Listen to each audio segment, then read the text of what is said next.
everyone, Ben Coomber Radio, episode 54. Me and Anna Sward from proteinpow.com are back in the house with some awesome questions today. Anna, hello. Hi, Ben. You know, you always scare me when we say, all right, 3, 2, 1, and then you're like, hello. You know, I'm always like, oh, God. You make me sound like Dom Jolly off that program on Channel 4 when he used to like run out into a crowd with a giant telephone, be like, hello, yeah, I can't hear you. You're talking about Trigger Happy TV. That's it, yes. Oh, God, I love that show. I know. It's brilliant. I don't know. I don't think it's on anymore, but the first series were, oh, my God, they're really funny. Oh, I know. Like, you can't get funnier than the public's reaction to ridiculous situations. They had this one where, I don't know if you remember seeing it, but it was a job interview, and the guy went to the job interview, and it was like an office, really serious, and then he was sitting there in front of the secretary, and there were all these bears walking around, like people with bear suits, just walking back and forth with suitcases, with briefcases, and the guy was like, what the hell, like, looking around, and like it was just all bears, and then he went to them. They're like, okay, they're ready for you, and then he walks into this conference room, and there's like, you know, a dozen bears with like documents, and anyway, it doesn't sound funny. I know, no, I've seen it as well. It's almost as if like the whole world had turned into bears while he'd been in his job interview. I know, yeah, I've seen it. It's also silly. That whole show is just so silly, but it's pretty funny. Do they even make comedies of this caliber anymore? I mean, I wouldn't know. I don't really watch TV, but when I was like 18 to 20, there was so many amazing comedies. I know, and not only comedies, but I don't know if you ever watched Scare Tactics, but that show is really, really, really funny. It started in the U.S. and then it went to Canada, and I think it must have gotten banned in the U.S. or it just disappeared. It was on a pretty bad channel anyway, and then it was in Canada, and now I think it's gone, but the whole point of that show was you get a friend of yours or a family or whoever, you sign them onto the show and they don't know, right? And then what they do is they scare them to death, like in different scenarios. Like they'll have someone, like say I sign you on, right? So you don't know, and you get called for a job interview, and you get there and there's like people getting killed or, yeah, it doesn't... It sounds pretty bad, but like, for example, if you're babysitting, they'll have the person being invited to babysit a kid, and there's like weird, really scary scenarios. And the point is that people get really scared. But anyway, they're all on YouTube. All Scare Tactics back episodes are on YouTube. People are into this kind of humor. A lot of people hate it, so I don't know. It's just kind of funny, I think. Nice. Well, aside from talking comedy, how is Anna today? Anna is doing great. I had my protein pie workshop on Sunday. It was the second one in London. Yeah, there are a couple of people that are really big fans of the show as well. You know, the podcast. So that was fun. And yeah, it was great. I actually created this Protein Pow club for people that have been to the workshops before. And it's really cool. It's just like a Facebook group, you know, and people that have been to the workshop go on there and, you know, talk and chat and upload photos with workshop people. So if any of you guys listening have been to a Protein Pow workshop, you can join the club. And if you haven't, come to a workshop, and then boom. Nice. Joe, yeah. I was actually thinking about doing the same thing with all the people that have been to my seminars. Largely because, you know, now and again I'll change my stance slightly on an opinion or a supplement to do a new research, and I thought, well, I'll create this group and I'll just post in it and sort of say, you know, I've updated my thoughts on this. But I looked at my Facebook and I was like, I can't handle another group. I was looking at my tabs and how many like private groups I've got and different things I've got to manage on Facebook. I was just like, no more. I think you probably have a lot more like seminar participants than I do like workshop participants too, in the sense that, you know, the people that go to my workshops, they kind of get to know everybody in the workshop like really well through cooking and stuff, and they become friends, and then it's more of a, you know, community between them. So the group is there for them to kind of interact and share their ideas and talk to each other. And it's kind of funny actually, because last time on Sunday, there was Alex was making these bars that were incredible, right? Like amazing protein bars. And this girl, Kate, goes up to him and is like, "Oh my God, are you single?" And then it was like, it was really funny because he's like, "Oh, yeah," it's such a funny question, you know. Yeah. But then I thought, you know, there should be like a protein pow dating kind of like. Oh, get out! Oh, come on. As their eyes found each other over a protein chocolate brownie. Oh. Yeah, over a bar, and then boom, you know, forever love. Confetti, yeah, yada yada yada. Yeah. I'm kidding. Obviously, I would never pursue the idea of running a dating protein pow workshop, but it's pretty funny. It's just funny because it's people that are, you know, everyone's pretty fit and into fitness and food, and, you know, food, and then love goes in through the stomach, right? And the whole thing. It's funny when these events happen and you turn up and you're like, oh my God, where do all these fit-looking people come from? Because you walk around in general public and you see like a guy or a girl that's in shape so rarely.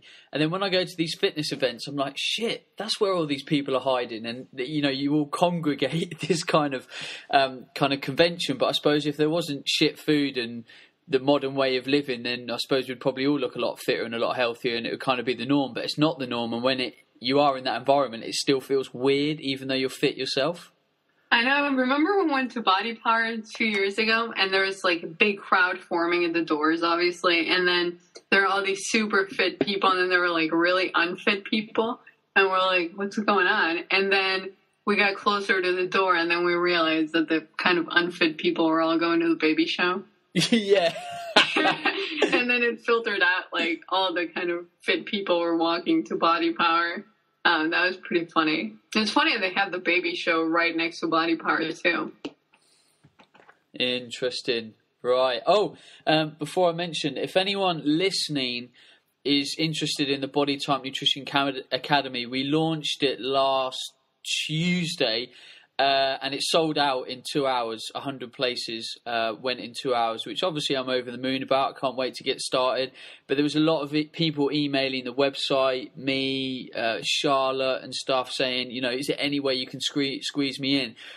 We're already pushing it at 100 people. What we're going to do is we're now going to look to take an intake of people interested twice, maybe 3 times a year. So if you've missed out or you're interested in my Body Type Nutrition Academy, which is a 12-month nutrition development program, which we also tie in business and training and lots of other stuff. So if you're a personal trainer, it is really aimed at you, and it's aimed at the geeks as well.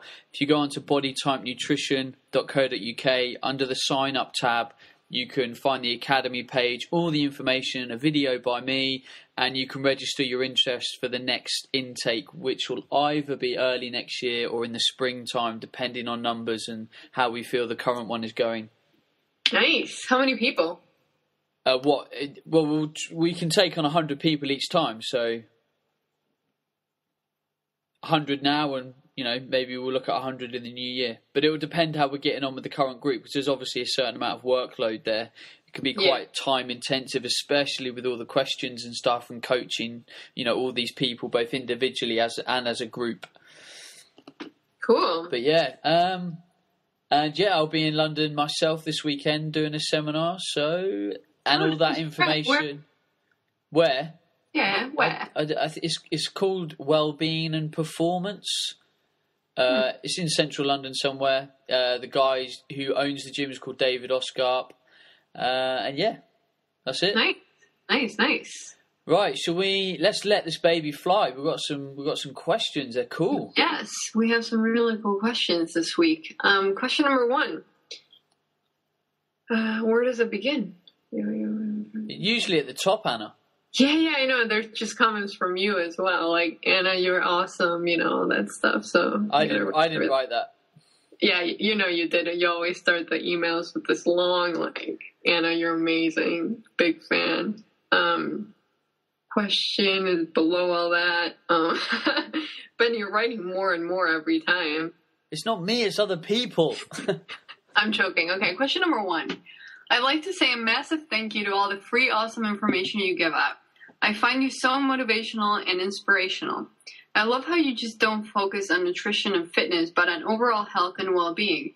I'm having a really tough year for various personal issues. And every time I listen to your podcast and read your blogs, it really makes me feel positive. And it's great hearing you and Anna talk about so many different topics. It really, really helps. I find that it helps you mentioning loving yourself and focusing on health without any BS, just straight talk facts.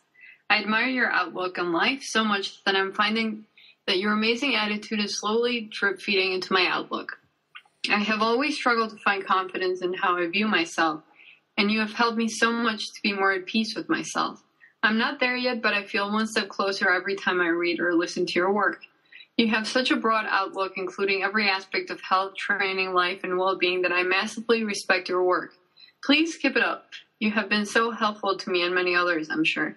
Thank you. You're awesome. Just thought it would be nice to send you some positive feedback, as hopefully many small comments might put a smile on your face as well.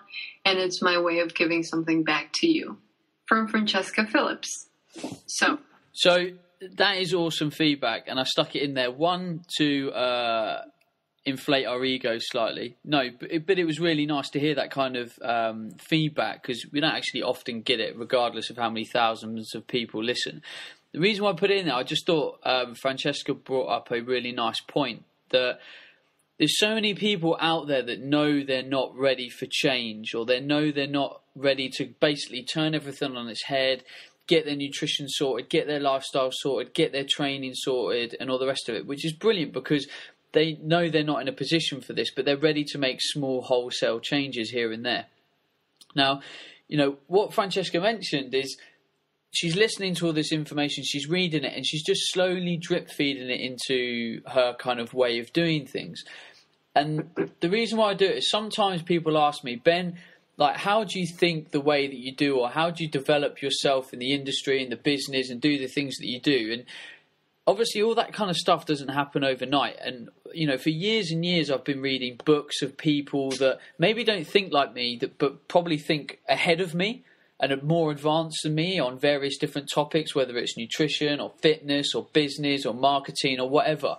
And, you're never going to read a book or listen to a podcast or watch a video and change everything you do based on that video, okay? You just pick up these tiny little bits of tips, and as you go about your life, you start to quantify these situations. You're like, I see how this can kind of relate to this scenario, and I see how I can bring this theory in and actually use it, both whether it's lifestyle, fitness, health and stuff. So, I just implore people and also, out there to read and listen and watch a lot of this information, but don't feel bad about not making all these changes at once. Like, understand that all this really is a journey, and don't force the journey, because I think people are too forceful on what they want to achieve because they think they need to achieve it right now and then, otherwise they're a failure. But all this stuff is a journey, and it will never ever happen overnight. Oh, absolutely. And I think part of what is cool about what kind of attracted me to your message, Ben, as opposed to a lot of other nutritionists and stuff, is the emphasis on health as a priority as opposed to aesthetics alone. And also this whole, I know we did a whole podcast on loving yourself, but I think it's really important, and it's more embracing a really kind of wholesome approach to health and fitness, as opposed to just, strict dieting and giving up on social life and just being miserable, but having a six-pack on the side, Oh, I totally agree. It was interesting. I met, at the weekend, I was at Miami Pro, because I had a client who was competing. Just so you know, she won. She killed it. Well done, Naomi. You were amazing. But I met Alex Farantinos there, who's been on the show before. His girlfriend was competing. And I was chatting to him, and we were sort of talking about this very same topic. And I said, Alex, mate, all this stuff that's in the fitness industry or this stuff on social media, I was like, do not worry about it. I said, the reason why you and me have grown to have a credible following in the industry and have, respect is that every time we do things, we come back to health, and things will come and go in the fitness industry all the time. Different workouts, the same workouts, just repackaged, the same diets and stuff. But ultimately, if it doesn't work itself into someone's lifestyle, there's no point.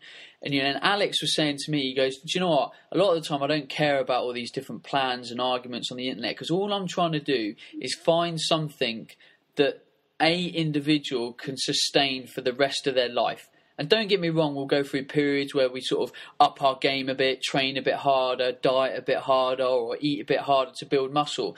But, everyone should be on this path to find what works for them, like a baseline, that works into your lifestyle and your family and your job. Because otherwise, what's the point? We're always looking for like protocols, things that we can do. Just find the real juicy stuff that you're going to do 90% of the time and then tweak it around it. Oh, absolutely. I mean, also because bodies come and go. Not literally, but I mean, you can't sustain like a 0% body fat. Okay, maybe not that. But, like a really ripped, lean physique, especially women, for like a really long time. And that's what I mean by bodies come and go. But your health and having a positive attitude and a well-balanced approach stays with you forever, and that's what's important to water. To grow and cultivate. Definitely. I think. And, within that, if someone wants to have like, really ripped physique for, however long or whatever, go for it. But be aware that it has to fit within a longer, sustainable approach. Yep. Otherwise, it's just not worth it. Yeah. We only get one life, one life. Yeah. I mean, I think that it comes back to why I hate, 10-week transformations, 6-week transformations, because, a lot of the time people would buy a package on the internet, 6 weeks, they'll get a diet plan, they'll lose 1.5 stone, they'll get their abs back and stuff, and then the coach, he's done his bit, he's already sold his package, he's done and dusted, hands are clean, and then the client's looking at this program and go, well, I can't follow this for the next 6 or 60 years because it's just unrealistic. I get that it was a blast, and what do I do now? And there's this, for me, and that's why I built Body Type Nutrition to have such long memberships, because I need to get people to a place where they understand everything, and then they can just turn on that 10-20% when they want it and turn it off again and go into maintenance mode. And all these transformation packages don't often do that. They teach people how to maybe rapidly lose weight for a short period of time, but then there's no middle ground. Oh, exactly. And that's why they keep on, being successful, quote unquote, because they keep on giving people that physique, but then it's over. And it's like, what now? Indeed. If they are, I don't even know that. I think it's definitely a lot harder on the internet. If you buy a short-term blast off the internet, then the chances are, you're going to go through this process with a coach, you're going to get more ripped, and then that's it. If you're working with someone one-to-one, like a coach one-to-one, then, you might go through 8 weeks with a coach, and then at week 9, you'll obviously sit down with the coach, and the coach will be like, right, what's the plan now? I think you should maybe join this class and tweak your diet that way, because you get that kind of personal service and you get to know them. So, I mean, that's definitely a drawback with the internet, and people that are listening to this that might be coaches via the internet, kind of like I am, need to be wary of that to help people in the long term. It's like I had a text exchange with Naomi this morning, and Naomi, we were talking about what's going to happen, because we're currently reverse dieting to make sure she comes out of her prep phase in the best possible way for her metabolism. And she said, after this phase, do you think we can talk about, what we're going to do afterwards? I'm thinking I'm maybe good enough to do it on my own now. And you could tell that Naomi was being really tentative about it, because she didn't almost want to hurt my feelings. Like, oh, I'm not sure I need you as a coach anymore. I was like, Naomi, the best thing that you could do is tell me that you don't need me anymore, because, I've done my job. I've spent the last 9 months educating you, molding you, showing you what works for your body, showing you how to manipulate fat loss and muscle gain, and how to train hard, and how to bring different supplements on board. For me to empower you, which you can, this is now life skills, and you can now go away and do this for the next 10 or 20 years. I'm like, bingo, that for me is success. Exactly. And so many programs out there don't look at that. They just give people a really prescriptive approach of eat this, without really explaining to people why or how that's going to impact their bodies and how they feel. And yeah, it's education. Exactly. You know, Naomi now knows when to have a shake, when to use high carbs, when to use sweet potato over oats or, you know, white rice, or, you know, when to manipulate her carb and fat ratios dependent on training time, and how to get the different look with her body in terms of looking full or flat, or, you know, and these are life skills, and I love being able to teach people that kind of stuff, and I don't think there's many systems in nutrition that do that, and I'm kind of proud that I've developed a system that does. Hell yeah.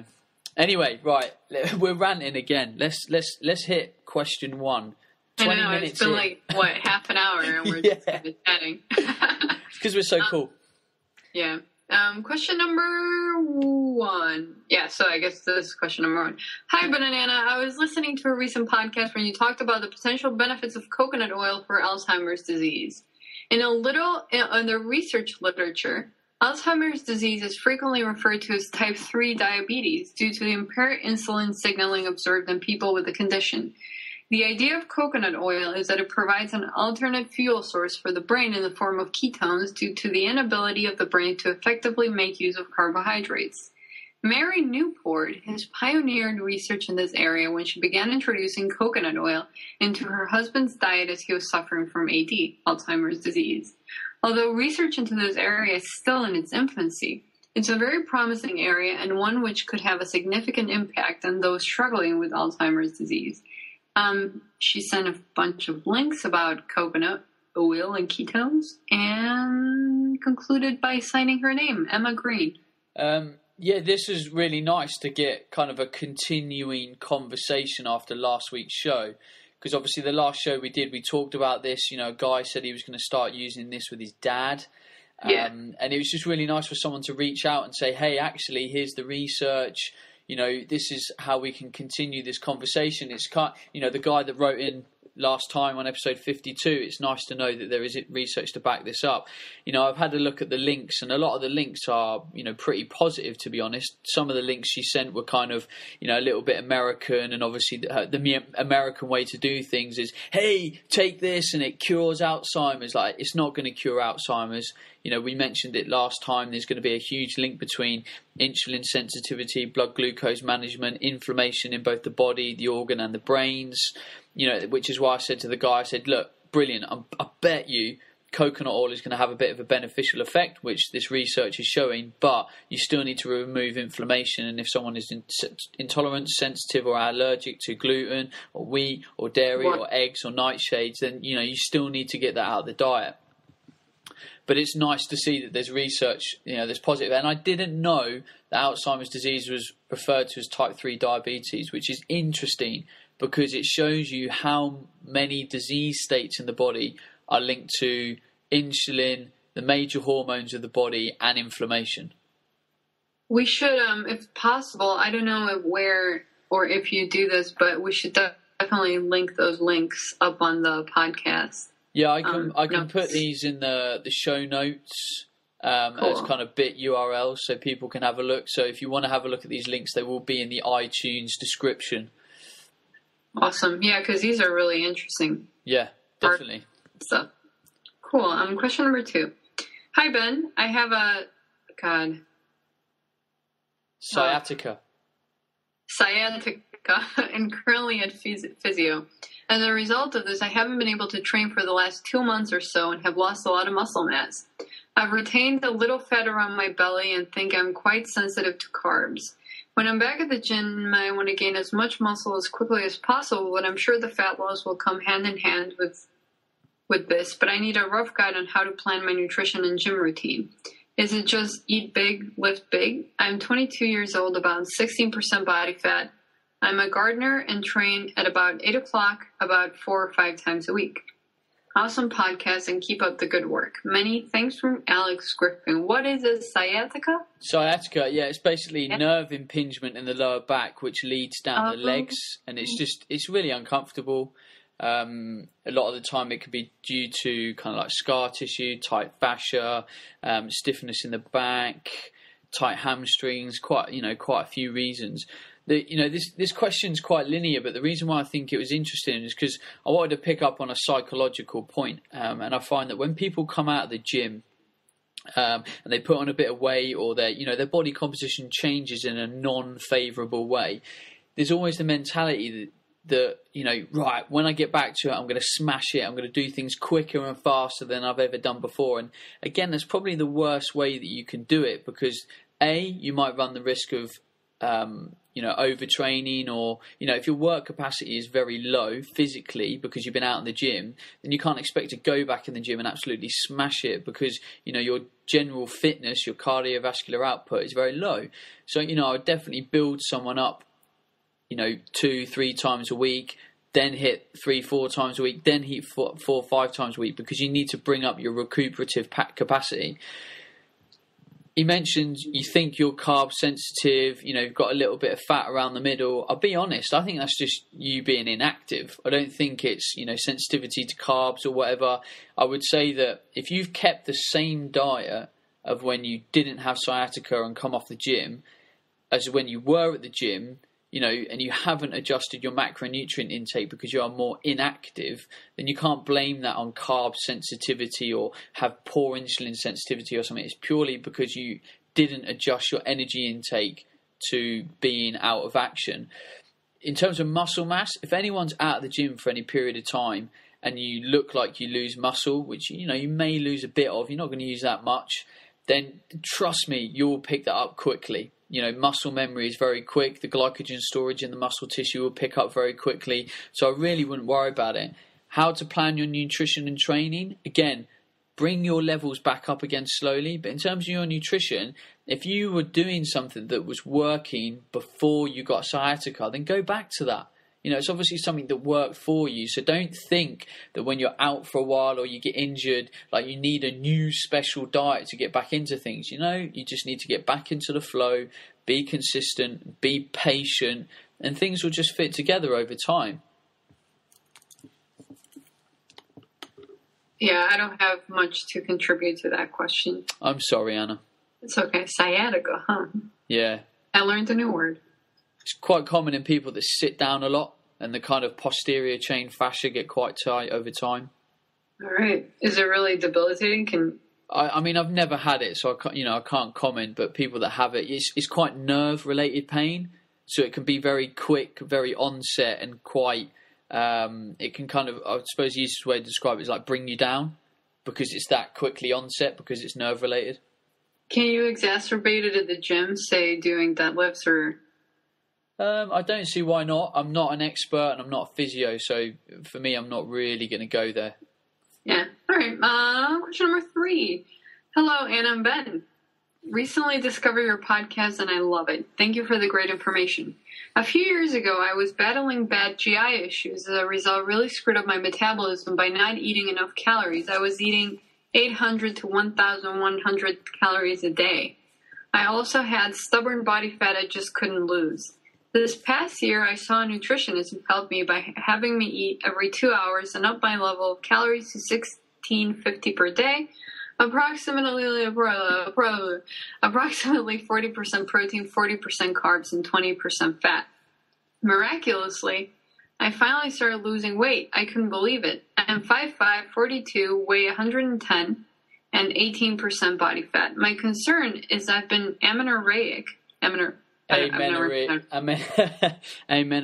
This is a podcast of words. Amenorrheic, which means can't get a period, right? Yeah. For 8 months. I know it's a result of the weight loss, but worry about loss of bone density due to continued amenorrhea. I don't want to go onto the pill to kickstart my period because it gives me migraines. Can I heal myself naturally through diet without gaining weight and increasing my body fat percentage? Thank you, from Katie.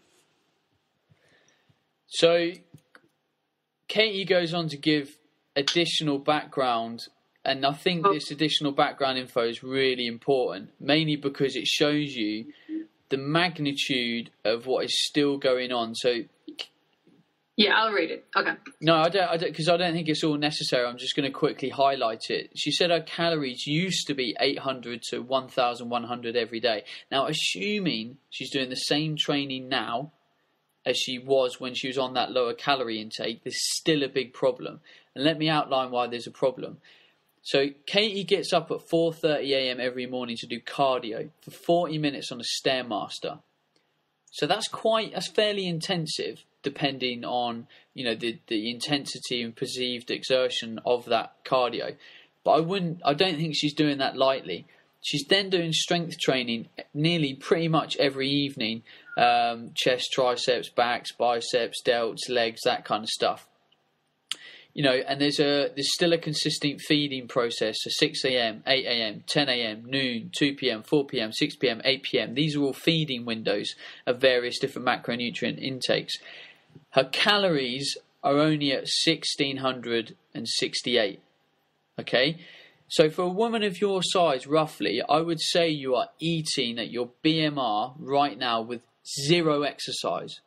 But the problem is Katie's exercising twice a day with probably a fairly decent intensity. So I'm going to guess she's burning at least 600 calories from those 2 sessions. Probably about 400 in the morning on the Stairmaster, if not more, because it's a bilateral movement, both the arms and the legs. And then she's training in the evening, probably 200, 250 calories if it's an isolated body part. That means Katie's still only taking on board 1,000 calories. Your hormones cannot work on that little calories. It's catastrophic.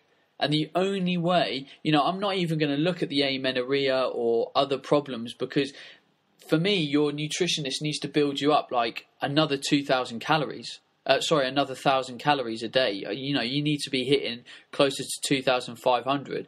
I mean, the girl that we were just talking about, Naomi, she was dieting down for a show on about 2,200 with a good rate of fat loss, and that's dieting down for a show. And she was only training 4 times a week. So it just shows you how much you're doing, and for me, it's just not needed.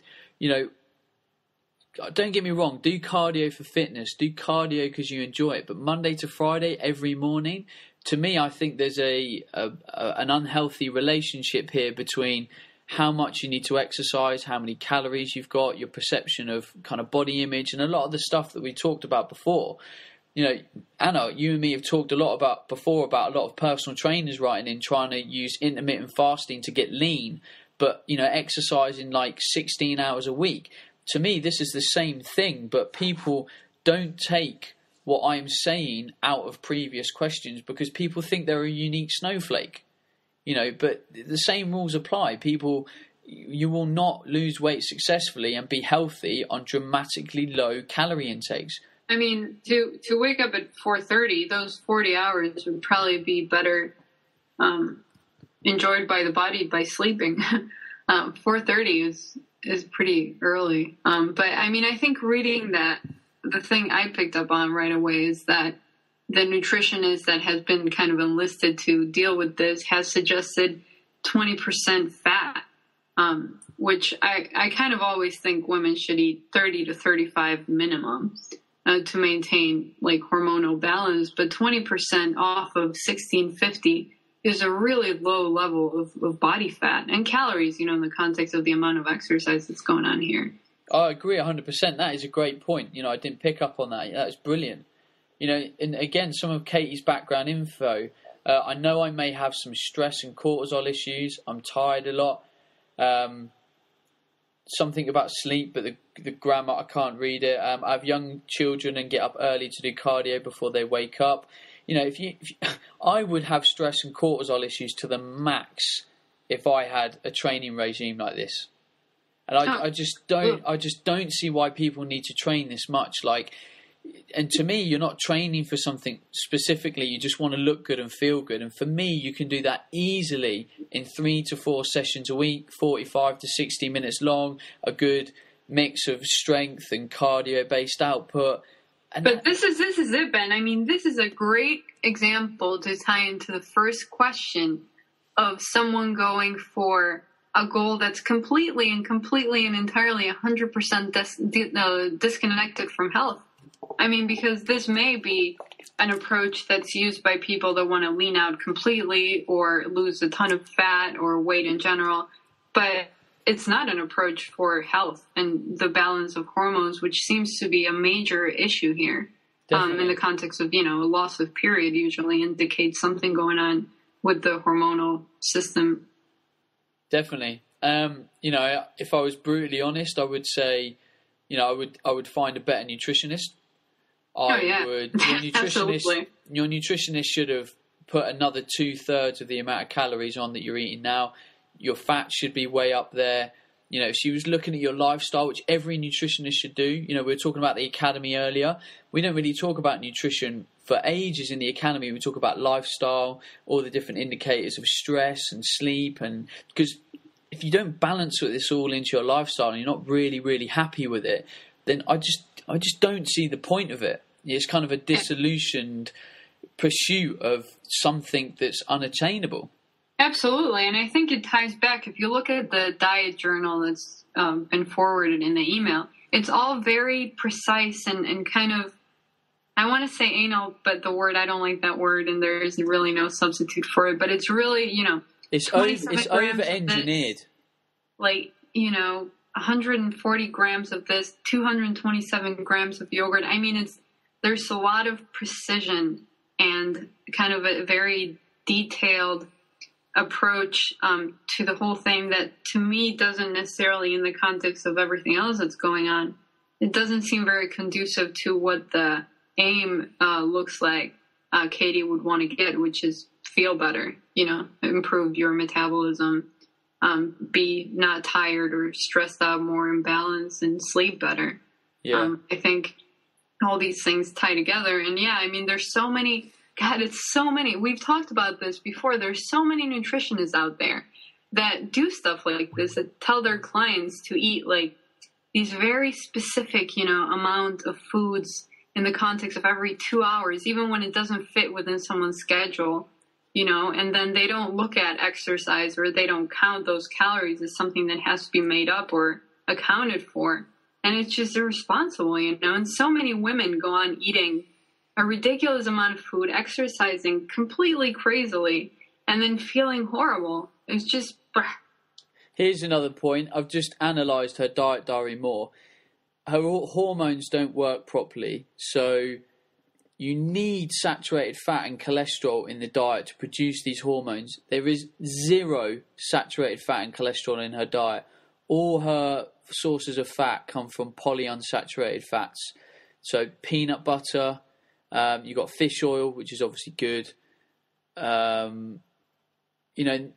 That is literally it for fat. There's a bit more peanut butter, there's cottage cheese, but I can imagine that's literally 2-3%, so that's hardly going to have any fat in it. So again, there's so many glaring things that, could be done, but I think the bigger picture still needs to be addressed. Absolutely. I mean, it also seems to be pretty low fiber. There isn't that much vegetables and fruit in there. No, because there's a lot of rice cakes, cream of rice, stuff that if we were looking at... Yeah, vegetable fiber, kind of, Yeah, sure. Definitely. Anyway, we've beaten that one to death with a hammer and a ball and a chain and a chainsaw. But definitely, I think the take-home point is, Katie, find a better nutritionist and account for exercise and health as a priority, because definitely. It's a big deal, It is, and we want you to be healthy. And happy. That we do, yes. Okay. Question number 4. Hi, Ben and Anna. I would like to ask how you would best recommend a vegetarian to stabilize hormones efficiently. I currently imagine mine are slightly warped, as I have a tendency to have sugar binges maybe once a week, or sometimes even twice a week. The rest of the time, I eat quite a lot of carbs, as I do a fair amount of cardio training. Weight training is currently quite minimal, maybe 2 or 3 times a week. Every other day will include some form of cardio. I have tried IF, but always seem to fail miserably, as I go from eating a shitload for most days to 600 calories on the fast day, so my energy drops through the floor, which is something I cannot risk on a working day.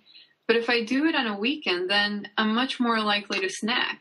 Is there a way of doing IF without feeling like I'm dying? Thank you, from Simon. See, this is another case of unique snowflake disease. We've talked so much about fasting on the podcast in the past with you and me and Rue Anderson. You know, people trying to make things fit when they just have no place. It sounds like you're a guy that really enjoys exercise. You know, you do a lot of cardio, weight training. Why you think you need to fast or go through periods of not eating, I'm assuming because you want fat loss and you're not quite getting it through your training and nutritional practices. You know, I don't know what to say, but, you know, the big thing is it doesn't think, to me, judging by what you've said, which is a minimal amount of info, I would describe you as a poor vegetarian. And the fact that a good vegetarian for me would be someone that is constantly analysing, you know, the best ways to get their protein sources, how to combine food groups to maximise their protein intake. You know, I coach a couple of vegetarians. One comes to mind that eats fish. And even eating fish, she struggles to get her basic protein requirements, which I set at 0.3 grams per kilo of body weight. So she's aiming for not a lot, and she still struggles by eating fish, and she doesn't want to eat fish all the time. Inconvenient, can be a bit smelly, not always fancy it. You know, so you need to find a way to get your protein levels up. You know, I would want to see it at 1.5 grams per pound of body weight as a minimum. I would want to see good fats in there from fish oil, nut butters, coconut oil. If you'll eat animal butter from a good source, then go for that. You know, there's lots of things you can be doing. I just don't think, again, people are looking at the bigger picture and fitting it all together rather than going, oh, I may need to lose weight, I want to fast. Oh, I can't fast, it ends terribly. Look at what you're currently doing. It needs to be tweaked more for me. Do you think there might be a case of orthorexia going on here? Just in the sense of, I mean, he mentions binging on sugar and then not eating. I think, and then doing a bunch of cardio. I mean, it sounds like a very unhealthy relationship with food there. Maybe. I think the main reason he's sugar binging, which I see very commonly in vegetarians, again, it's because people are poor vegetarians. Like, if I ate your diet with a low protein content, I'd have really poor satiety, which would force my blood sugar level to go all over the place because my diet would be high in carbs, and thus I'm going to crave sugar all the time because I'm getting such aggressive sugar lows and highs. And I think, you know, there could be an element of that, but I think it's more poor blood glucose control. Good point. So, yeah. All right, I'm moving on to question number 5. What is your opinion on weight loss surgery on children? And do you think some people are too quick to resort to surgery? Surely, when their stomach is reduced to such a small size, their caloric restriction would be extremely low. What would this do to their metabolism? How much would it affect them in the future? From Stephen. Wow. I mean, gastric band surgery is becoming a huge business in America. It's starting to evolve a lot in the UK. And I just think it's wholly scary to see it, to think that children that are 12 years old that should be running around in trees and playing on the swings and stuff are having to go through major surgery just to control their weight. And I think, you know, I'm going to be brutally honest, I think it's a huge cop-out from parents to even go down this route, because it's very, very rare in my eyes that a child has a condition that maybe is glandular or disease related that would cause them to balloon in their weight. And, you know, and as a parent, I would have to stand there if this was my child and say, whoa, hang on a minute, there's something amiss here. You know, my child isn't exercising properly, this food that I'm putting on their plate isn't supporting their health. You know, and the parent, if they're hiding away from that, is going to find solace in going, oh, well, it's okay, we'll take you to the doctors and we'll get gastric band and it'll all be okay. It won't be okay. Does this actually happen? This is happening in the UK, and it's crazy. You know, it's like, little Johnny, it's not his fault, it's fat. No, it's your fault. I haven't actually been on top of that conversation. It seems kind of outrageous. I can see when it comes down to, I can find some kind of understanding when people are older. There might be a lot of damage in the body. I don't know, both hormonally. Who knows? So I can see a little bit of justification in some very overweight people. But as an adult who makes their own choice as an individual, but a parent, taking their child down that route, I just think there's so much more that can be done. And people say, "Oh, we've tried everything. We've tried every diet." I bet my bottom dollar I could give you something that is going to change something dramatically. And I just think people are looking in the wrong place for answers. Oi. And obviously developing countries are now getting these problems because they're eating the Western diet as well. And they're going to have the exact same problems as we are. But they're probably going to have less answers because the education isn't as freely available and widespread as it is in the UK. We have an awful amount of information for free at our fingertips. So I hope that Stephen wasn't asking the question out of personal. No, he's not. I know who Stephen is. He's a client of Body Type Nutrition, actually. All right, so he's not considering putting. No, you actually missed his first sentence of the question. He said he's just been watching a program about overweight children in India, some as young as 13, having the surgery, and it got him thinking. Oh, okay, that kind of So yeah. Darn. Whew. That. Okay. Move on. I don't think there's a lot more to say about that one. It's a bit. Yeah. Question number 6. Hello, Banana. I just discovered the show after listening to Ben's appearance on the Fat Burning Man show. Currently plowing through your show from the past. I have 2 questions. Number 1. My mom is insulin-dependent diabetic and is in pretty bad shape. I have suggested that maybe a paleo-style diet could help her out. Just wondering how you would go about helping an insulin-dependent diabetic achieve a body composition goal. I think the key problem with that question is how would you help someone achieve a body composition goal? The one thing, and we've been talking about this all morning on the all episode on the podcast, you chase health, body composition will come second. If your mum is insulin dependent diabetic, whether it was onset or not, the chances are there's a lot she could do for her health. So I would chase that first. But like anything, you've just got to tackle it like anyone else. I mean, her insulin is controlled anyway. So that is going to be, her insulin is going to be injected based on the meal that she has anyway. So I would just focus purely on a traditional style diet that is paleo, yes, because I think it would be less inflammatory and more sympathetic to insulin and the pancreas. Sorry, not the pancreas because it doesn't work. So, you still want protein pretty high. You want fat to be moderate. Carbohydrate needs to be cyclical, dependent on training volume and load. And that's how you're gonna slice and dice it. She's already insulin dependent, so probably treat her like anyone else, but still focus big time on health. So would you suggest to him that a paleo diet would be a good place to start? Yeah, definitely. 100%. Cool. All right. Then I'll move on to his second question, also from Jim. This is a totally unrelated question.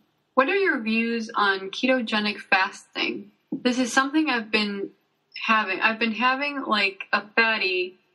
Oh no. Something like having a fatty or bulletproof style coffee in the morning. And how would you implement this into someone's schedule? Well, I'm not really sure how you want me to answer the question, how would you implement it into someone's schedule? I mean... The fatty bulletproof style coffee. Well, you just drink it in the morning. Like, implementing it into someone... Any diet that you do needs to be implementable. So if it's not implementable, don't do it, because it's not going to last long term. What are your views on ketogenic fasting and dieting? I like it. I've used it in a lot of people. I've used it in a lot of people that have poor insulin sensitivity, poor blood glucose, don't handle carbohydrates very well. It's something we talk about extensively on the academy because it can work brilliantly. I think the bulletproof style of coffee relies a little bit too much on butter. Don't get me wrong. I value the intake of butter. Sorry, for those of us that don't know what a bulletproof style coffee is, could you explain? Yeah, you take black coffee, you throw a load of butter into it. Butter? Yeah, you throw some MCT oil or coconut oil into it, and you blend like butter and coconut oil. Yes. Wow. So, and quite often it can have quite a lot of fat in it, maybe up to 600 calories worth, sometimes 800 calories I've seen. And don't get me wrong, I've been talking about coconut oil and coffee for years, blended together, which creates an awesome latte, by the way. But, you know, I'd never go as high as 600 or 800 calories. You know, I'm maybe putting, you know, a teaspoon to a tablespoon of coconut oil in a coffee. You know, not as far as Dave Asprey's going with his bulletproof coffee. I just think it's a bit too much fat. You know, you don't need that much to stimulate the kind of biochemical processes that we're trying to elicit. So I do like it. I just wouldn't go as extreme as Dave Asprey's going. For God's sake, you're putting butter and coffee in a coffee. I mean, in coconut oil, and then the stuff must float to the top. No, because if you blend it, it's fine. How does it taste? I've never had butter in coffee because I only consume goat's dairy, and you can't get unsalted goat's butter, and I don't fancy putting salted butter in my coffee. And I also love black coffee, so yeah. Wow. Dave Asprey, no way, man. All right. Well, learn something else. Should we end the show there? No, we got one more question. We've got one more? Yeah. Hello, guys. I enjoyed all the guests you've had on lately, although it will be good to have Anna back to answering questions. Oh, there she is. Oh, this must be when I was gone. What are your thoughts on becoming fat adapted? Is it needed to lose fat? In particular, losing the last few pounds in the single digits of body fat percentage? How do you become fat adapted? And does the intensity of my weight session have to drop if you're fat adapted? Thank you in advance from Dave. So we just talked about ketogenic dieting. Ketogenic dieting you eat more fat in your percentage of macronutrients than you would normally, maybe up to 50, 60, maybe even 70%. Obviously, protein's going to be at a consistent level. Carbs are going to be very low. What are my thoughts on fat adaptation? I think it can be very positive. I like taking all athletes that I coach go through a period of fat adaptation, purely because when you're fat adapted and you bring carbohydrates into the mix, you utilize both energy pathways, both beta oxidation and glycolysis, a lot more efficiently, and you boost performance to a greater degree. Do you need it for fat loss? Well, no, you don't need it for fat loss. You know, in a metabolically sound individual, calories are going to do most of the talking. You know, a lot of the time you're going to need a deficit. You're going to need a non-inflammatory environment. You're going to need the right kind of nutrition as a whole, you know, on all different levels, including micronutrition. But I do like being fat adapted. I'll use it in competitive short term coming up to a show. You know, is it needed? No, it totally depends on someone's individual physiology. You know, I know people that would do brilliantly on a fat adapted high fat program, and other people that would, you know, fare very badly. So it definitely depends on the person. You know, you can't expect your intensity of your weight sessions to stay high because you've got a low glucose environment. So you definitely have to drop, you know, you have to back off. I would train usually about 3 times a week intensely, like Monday, Wednesday, Friday, when on a protocol like this, because you're going to have to allow the body to get some glucose manufacture from protein, gluconeogenesis. But yes, I like it. In the right individual, is it needed for fat loss? No. Cool. Well, I have a question for you. No, you were talking about how you're a big fan of ketogenic dieting. Uh-huh. And my question to you is, how sustainable do you see that in a long term? Because I think about ketogenic diets, and I think the people, at least I know, that have done it, for example, have done it for a very short period of time. They lose all this, mostly water weight, but weight in general. And then they can't sustain it because, you know, carbs and the like. Oh, yeah, definitely. I think it's wholly unsustainable for most people, especially if you are performance inclined. You know, there's some people that need to go on quite a ketogenic diet due to health reasons, and, you know, that's fair enough. You're never going to optimize your physical performance in that context. But, you know, I'd only usually do it for 2 to 3 cycles, and a cycle for me is 10 to 14 days. depending on how quickly they become fat adapted. So we go through a refeeding period. So they might be ketogenic for 10 to 14 days. They'll do a refeed day or 2 days, which is obviously high carb. And then we'll drop back into it. So, yeah, I mean, I would never recommend it to someone that is a performance-based individual. I would strictly use it in both protocol, short-term for hormonal manipulation and for fat loss. Cool. All right, just sought that further. No, it was a good add-on question. Thank you. So, let's wrap this shizzle up. Anyone that is coming to my seminar in London on Sunday, I will see you there. Hopefully, if you are a follower of Ben Coomber TV on YouTube, you will see a lot of cool stuff. Oh, by the way, the Herbalife stuff is finished. I filmed the last video. That is up as of yesterday by the time this video goes live. I'm done with Herbalife. You know, we've had a good crack. But I've got loads more videos lined up. I've got a lot of videos with James Haskell lined up. We're going to do some stuff together, which is going to be cool. And yeah, that's it from me. If you've got anything nice you would like to say about the show, please leave a review on iTunes. If you want to check Anna's workout, you can find that at... My workout? No, your stuff. If people want to find you. Oh, proteinpow.com. Yeah. Well done. Yeah. proteinpow on Twitter as well. And on Instagram?